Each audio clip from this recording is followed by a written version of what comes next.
Have you ever felt the weight of your own life crush you so completely that you weren't sure if you were still breathing?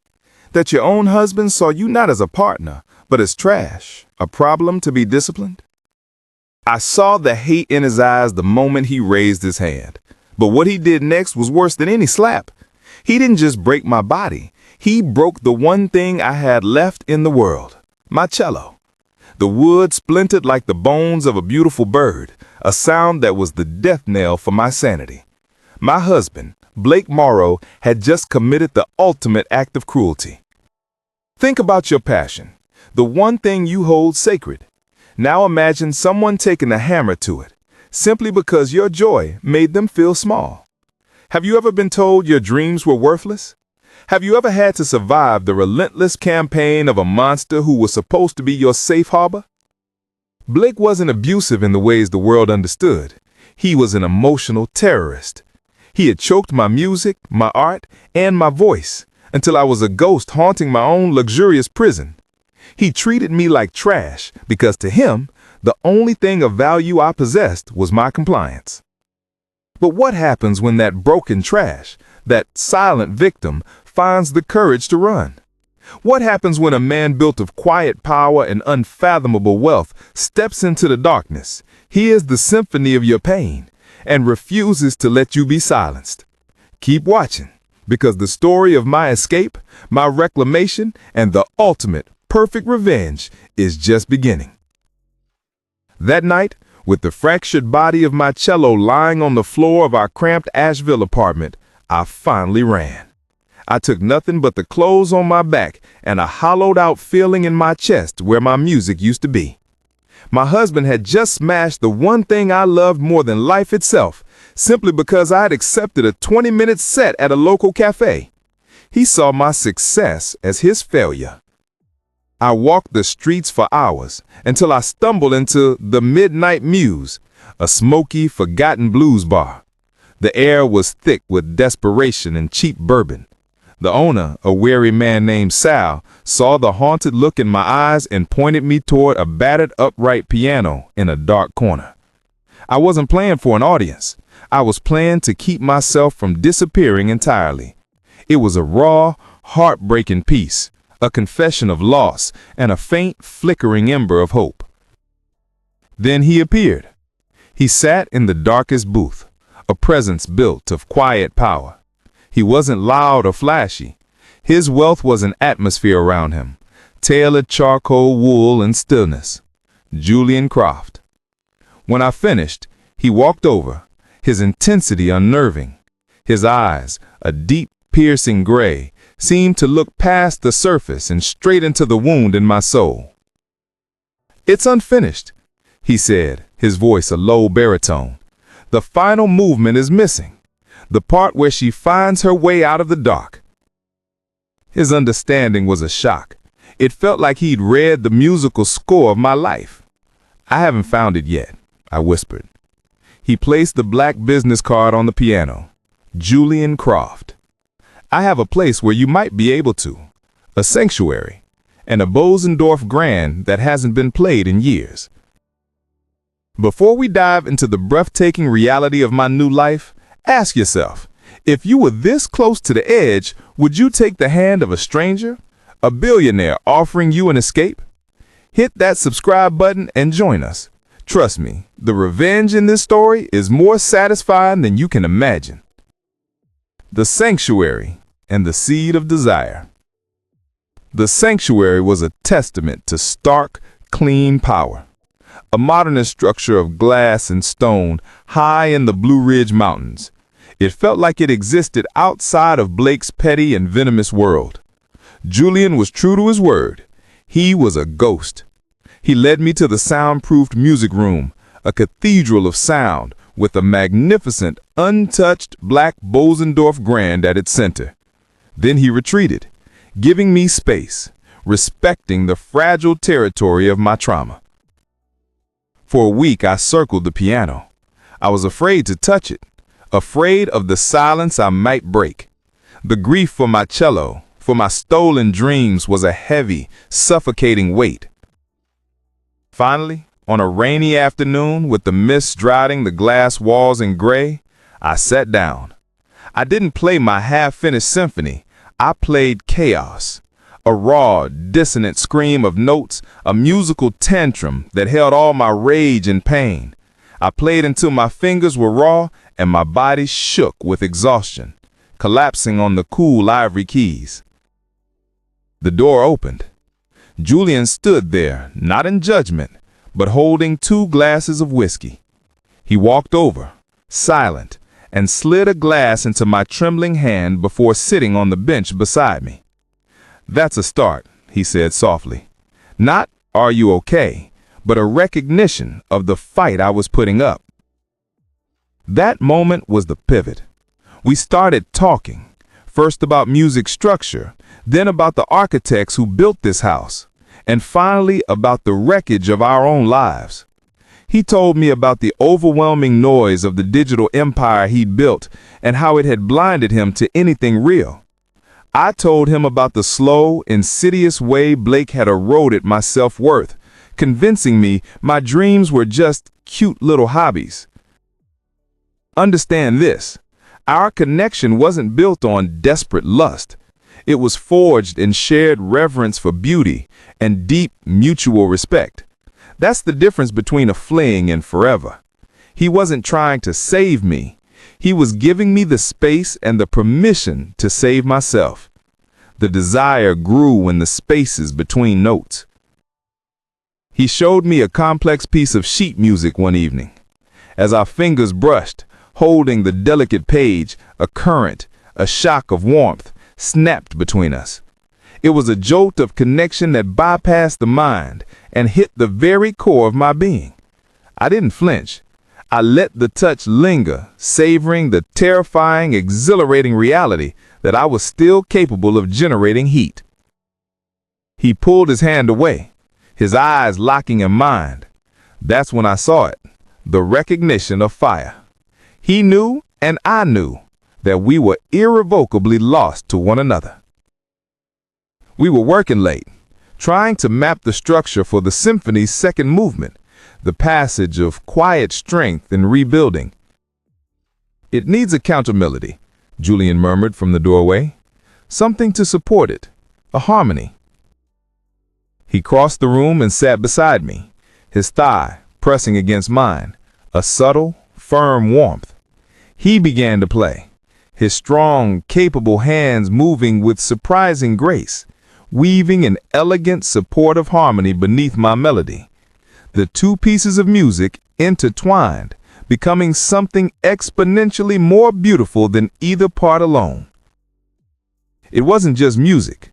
It was a promise, an act of profound creative intimacy.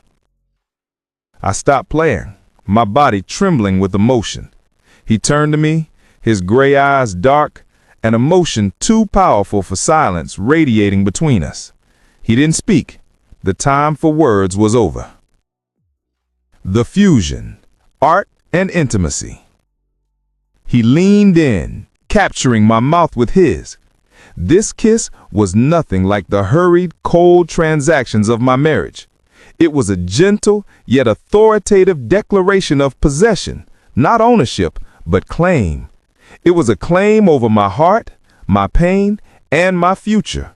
It tasted of whiskey in the damp mountain air and a terrifying, intoxicating freedom. I didn't kiss him back tentatively. I responded with a lifetime of suppressed longing. My hands rose, gripping the thick hair at his temples, pulling him closer, demanding that he erase every memory of Blake's contemptuous touch. He deepened the kiss instantly, his arm wrapping around my waist, lifting me from the bench and onto his lap. The solid strength of his body was an antidote to the years of walking on eggshells. I was home. Julian didn't rush. He had the patience of a true composer, savoring every note, every chord of my response. He moved his hands over my body, not with haste, but with a worshipful, mesmerizing hunger. He carried me from the music room to his bedroom, a space defined by glass walls that looked out onto the city lights and the storm-swept mountains. He laid me on the cool, dark sheets, his eyes never leaving mine. "You are not trash, Juliet," he breathed, his voice rough. "You are an absolute, terrifying force of nature, and you belong only to yourself." He made love to me with the same intense focus he gave to her music. It was a slow, deliberate exploration, a fusion of two wounded souls finally finding shelter. He didn't just touch my skin, he touched the silence Blake had enforced, bringing sound and sensation back to every forgotten nerve ending. His touch was a promise. His mouth and hands mapped the landscape of my body with the precision of an archaeologist uncovering a sacred ruin, eliciting gasps and responses from me that were raw, honest, and entirely mine. He sought out the places Blake had ignored, the desires I had buried, and stoked them to an incandescent flame.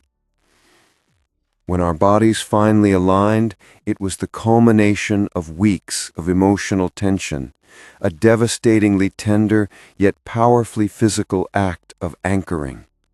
It was a union that felt less like sex and more like a profound spiritual connection. I cried out, a sound that was half pain, half pure, visceral release, clinging to him as the world tilted and dissolved into a storm of sensation. In that moment, I wasn't Blake's wife. I was simply Juliet, desired and safe. I was the counter-melody, finally finding its true harmony. The intimacy continued throughout the night, deepening with every shared word, every slow, deliberate touch. He was both fierce and infinitely tender, reinforcing my sense of worth with every caress. He marked my body with slow, deep kisses, murmuring, "Mine, you are mine," not possessively, but protectively, until the memory of Blake's cold hands was finally overwritten by Julian's warmth.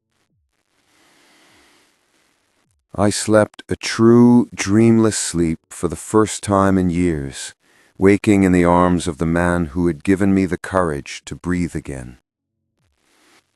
Part 4. The Dissonant Chord. Twist number 1. Our life in the mountains became a creative cocoon. We composed together, ate together, and our love was a living, breathing composition. I was finally finishing my symphony. The final movement was a triumphant, soaring piece about joyful reclamation. But happiness built on a secret is happiness built on sand. Julian had been quietly investigating Blake, not out of malice, but to ensure his permanent removal from my life. He sat me down one evening, his expression grave. "There's something you need to know about Blake, about why he failed." He explained that years ago, Blake's band was on the cusp of signing with a promising independent record label. Blake was certain his fame was imminent, but the label was abruptly acquired and dismantled in a hostile takeover by a larger, ruthless tech conglomerate looking to absorb its streaming technology. Blake's chance, his one shot at success, vanished overnight. "The conglomerate," he said, his eyes unable to hold mine, "was my company, Croft Industries. I was the one who signed the order to liquidate the label's roster." The air went out of my lungs. Julian hadn't just saved me, he had inadvertently struck the match that lit the bitter, long descent of Blake. Blake's failure, the very poison that had consumed him and led to the destruction of my life, had its roots in a business decision Julian had made years ago. "You knew who he was," I whispered, the beautiful glass house feeling cold and fragile. "You knew he was my husband when you offered me sanctuary. Was I just a tool, an accident of guilt you needed to atone for?" He reached for me, his pain genuine and raw. No, I swear on everything we have, no. I didn't know the personal details until a week ago. I knew of the label's demise, but I never connected the bitter musician to your Blake. I came looking for information, yes, about the failure, but the moment I saw you at that piano, the moment I heard your music, my original purpose dissolved. He gripped my hands, his touch pleading. I fell in love with you, Juliet. I fell in love with your fire. I swear to you, my saving you is not atonement. It is the single most honest, uncalculated act of my life. The past is a messy, complicated truth, but the future is us. The revelation was a devastating blow, a betrayal layered over a rescue. But his absolute, devastating honesty and his obvious pain were the only anchors I needed. The love we shared wasn't simple, but it was real, a complex harmony of truth and vulnerability. Narrator, voiceover. This is the moment where the stakes get personal. Julian's guilt, Blake's bitterness, and Juliet's vulnerability were all tied together in one horrifying knot. If you were Juliet, learning that the man you love may have inadvertently caused the rage of the man who abused you, would you have left him? Drop a comment right now and tell me what you would have done. I'm reading every response. We had faced a painful truth, and our bond deepened, made stronger by the complexity. But the monster I left behind was not done with me yet. Part 5. The Smear Campaign. Twist number 2. Blake Morrow couldn't find me physically. Julian's security was absolute. So he found a weapon more vicious and effective than his fists, the internet. Blake launched a media campaign, a calculated act of professional and psychological terrorism. He leaked old private demo tapes to a sleazy music blog, recordings from years ago when my technique was raw and unpolished. The narrative he spun was masterful and cruel. Failed musician Blake Morrow reveals his wife Juliet Hayes is an amateur fraud, her new music composed by Billionaire sugar daddy. He twisted the truth, painting himself as the long-suffering, betrayed husband and mentor to a flighty amateur musician who had run off with her patron. The story went viral. The music world, which had just begun to whisper my name with interest, now dismissed me with a sneer. I was a fraud, a gold digger, my brilliant work dismissed as Julian's ghostwriting. The public humiliation was a brutal blow. I retreated, the old silence threatening to swallow me whole. I stopped playing. The piano, the beautiful Bosendorfer, stood silent. "Don't you dare let him win," Julian commanded, his fury a terrifying, quiet undercurrent. "He wants to silence you again. Don't let him. Your music is the only answer that matters." Julian, the master strategist, refused to fight Blake in the mud of legal filings. He knew the only revenge that mattered was artistic triumph. He used his influence to secure me a last-minute spot at the annual Composers Guild showcase in New York, the most prestigious high-stakes platform in the world. I would debut my full symphony. It was an audacious move. I would either be vindicated as a genius or utterly humiliated in front of the entire industry. "You have to play your composition, Juliet," he insisted, holding my face in his hands, his eyes blazing with absolute conviction. "You have to play the story of your pain, your fight, and your triumph.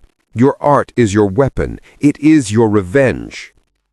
I looked at the scars Blake had left, the old emotional wounds, the fresh pain from the smear campaign, and I felt the flicker of my old fire return. He wanted me to be trash. I would show the world what happens when you discard a masterpiece. I started practicing again.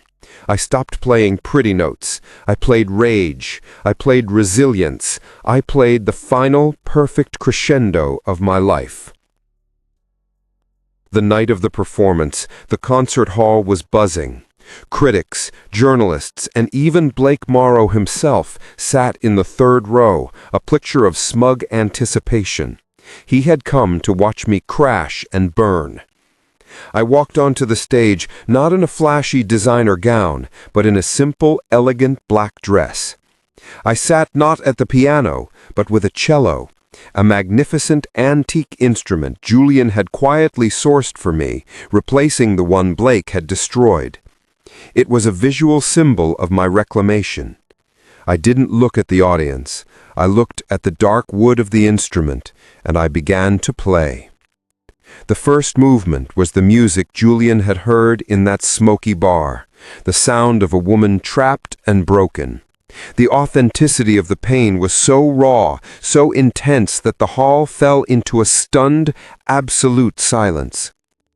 The second movement was the harmony Julian and I had written together, a theme of healing, of finding strength in quiet partnership. It was a powerful, moving testament to restorative love. Then I shifted into the final movement. It was a torrent of sound, not gentle, but furious, a triumphant, unapologetically powerful crescendo that demanded attention. It was the sound of a woman finding her true, unburdened voice, the sound of pure, undeniable genius. It was the musical embodiment of my entire journey, my fight, and my absolute refusal to be diminished.